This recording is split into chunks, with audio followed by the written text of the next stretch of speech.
Good morning student. आज हम लोग अपने 9th क्लास के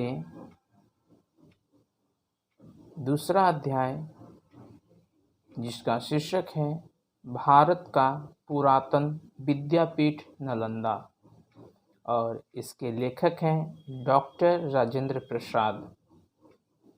तो जैसे पहले हम शीर्षक को समझते हैं। भारत का पुरातन यानी जो हमारा देश भारत है उसके पुरातन के अंतर्गत एक विद्यापीठ था, यानी पढ़ने का एक मंदिर था, विद्यालय था, जिसका नाम है नालंदा। हम लोग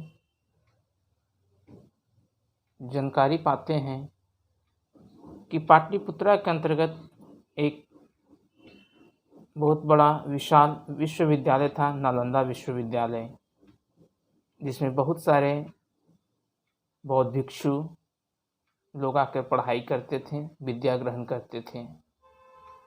आज वह एक खंडहर बन चुका है। बताया जाता है कि बख्तियार खिलजी उस खंडहर को ध्वस्त किया था और ध्वस्त करके वह बख्तियारपुर के रास्ते भाग रहा था, इसीलिए बख्तियारपुर का भी नामकरण हुआ है।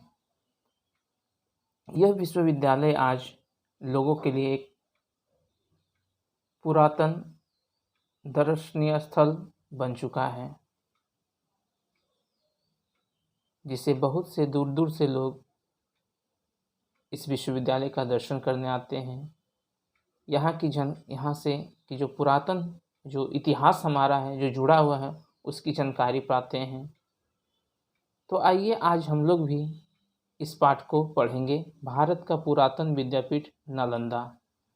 पाठ शुरू करने से पहले जो इस पाठ के लेखक हैं डॉक्टर राजेंद्र प्रसाद, उनके जीवन परिचय को आज हम इस वीडियो के माध्यम से जानेंगे। पुनः जब अगला वीडियो आपके पास आएगा तो पाठ का शुरुआत उसमें की जाएगी। तो लेखक परिचय। डॉक्टर राजेंद्र प्रसाद संविधान सभा के प्रथम अस्थायी अध्यक्ष तथा भारतीय गणतंत्र के प्रथम राष्ट्रपति हुए। राजेंद्र प्रसाद 1911 ईस्वी में कलकत्ता में वकील दल में शामिल हो गए थे। 1916 ईस्वी में 1916 ईस्वी में जब पटना में एक अलग न्यायालय स्थापित हुआ तब वे वकालत करने के लिए पटना चले आए।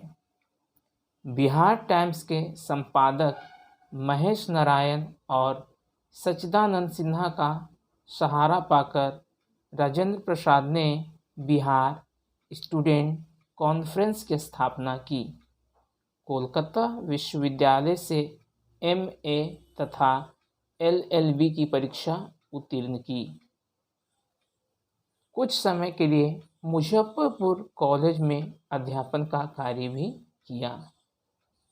इनका जन्म 3 दिसंबर 1884 1884, जन्म स्थान सारण जिला बिहार के जीरादेई गांव।